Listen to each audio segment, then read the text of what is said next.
Hi everybody, I'm Kathleen Byram, and I am the author of Conversations with Donkey, A Bipolar Journey. Today, I would like to read to you from not that book, but my second book, Kaffy the Dawnkey. It hasn't been published yet. I want to tell you about my experience in Hilo, Hawaii. It was heartbreaking. It was also beautiful. So I'm going to share this with you. I was driving down the road, bopping along happy, and the song Angie came on. I burst into miserable tears.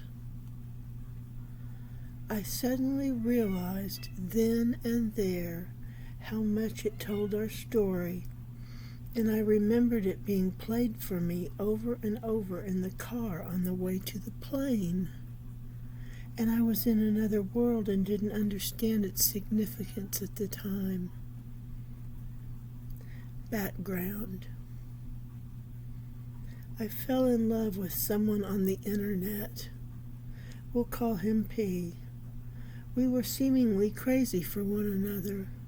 He lived in Hawaii, and I knew I'd never get to see him until I set my mind to it and decided to use my money for a plane ticket to Hilo, Hawaii to see my love.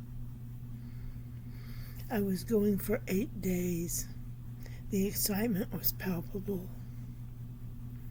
Before it was time to go to the airport, my mother told me she was getting images. Precognitive images of me laying in an alleyway or somewhere away from people. I was flabbergasted.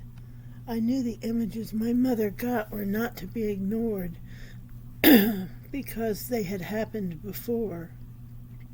I didn't know what to do. I called P. He asked if I was going to cancel. I couldn't read his voice. I eventually decided I would go ahead.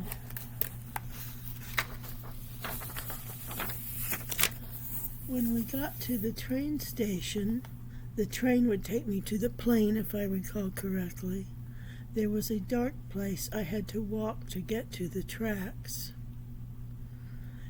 It did have a kind of ominous ambience to it, so I had my son go with me. My tall son. Nothing bad happened, and I felt some relief. Then I was off to go fly to my beloved. I remember a big family was flying there too. They surrounded me in the seats around the plane. It was boisterous, and I tried to concentrate on my own thoughts. We landed at a tiny, tiny airport.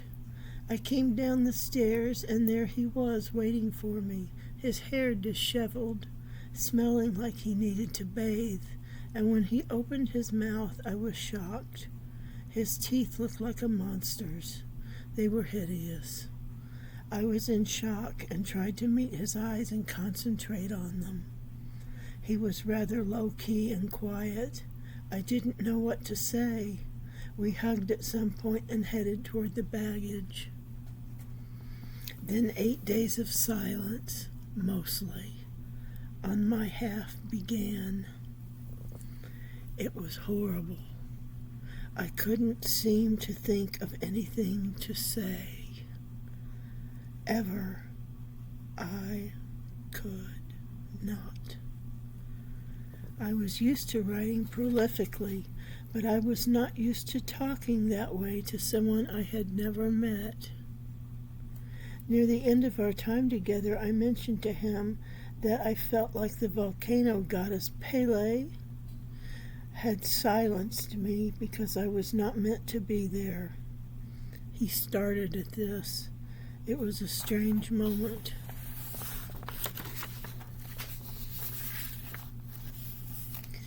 When we got to his little house and went in, I found that he had made a makeshift sofa. It was uncomfortable, and my heart was touched that he had done this for me. We ended up sitting on the floor. Another thoughtful thing he did for me was buy sushi. For some reason, I got it in my head that he had said he was going to make the sushi. So when I saw the packages, I was surprised. He somehow gathered from this that I expected him to make the sushi. This was how it seemed to me. He stared at me like I was the ugly American. I could tell he was appalled. Again, I did not know how to explain this for some reason. I bought booze. I thought it would help. I drank massive amounts of liquor to no avail. My tongue was tied and would continue to be so until I got home and was able to write again, my normal mode of communication. He took me somewhere every day. He became a tour guide to deal with my inability to communicate. He talked about what we were seeing and experiencing. I was so grateful to him for this. I saw beautiful things, stunning waterfalls, dark caves, beautiful ocean, and snorkeling. I got to see yellow tangs, and it was so exciting.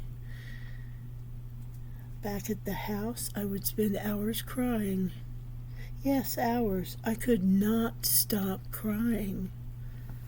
All of this happened before I was able to get diagnosed with bipolar disorder. I believe I was having some kind of mental issue. I was also a terrible alcoholic. No matter how much I drank, I couldn't get that warm, fuzzy feeling that made me want to talk and talk and talk.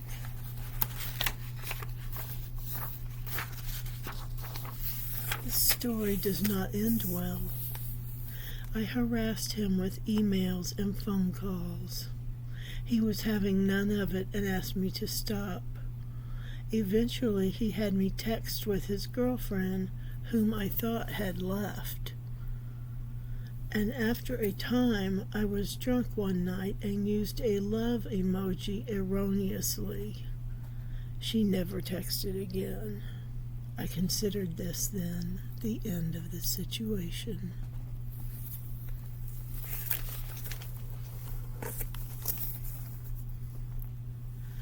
That was Hilo from the book Kaffy the Dawnkey, which I do not know when it will come out. It has to be published, and I'm having a little trouble finding the ability to do that. Thank you so much for listening. I'll see you later. Bye-bye.